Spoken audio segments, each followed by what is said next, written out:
Maraming natuwa na maghain ng bill ngayong araw si Albay Representative Joey Salceda upang mag-grant ng panibagong prangkisang ABS-CBN Corporation na napaso noong 2020 matapos hindi pagbigyan ng Committee on Legislative Franchises sa Kamara.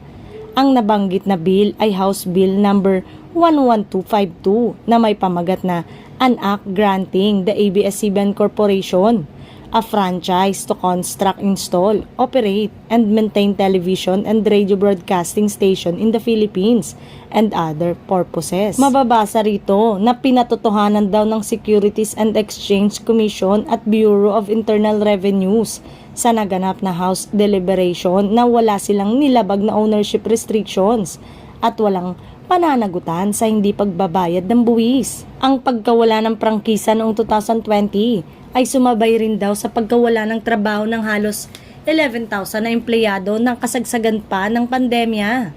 Isa pang bagay ang malawak na reach ng istasyon lalo na sa regional network ay napagkukunan daw ng mga balita at updates lalo na sa tuwing may kalamidad na nakakatulong sa disaster risk strategies ng lokal na pamahalaan. Samantala, sa mga nagdaang panayam kay ABS-CBN President Carlo Katigbak, nasabi niyang hindi sa pagkuha ng bagong prangkisa ang tinatahak ngayon ng Giant Broadcast Network, kundi ang pagiging isang content provider. Ngunit kung papabura ng nakararami ay wala naman umanong dahilan para sila ay tumanggi dito.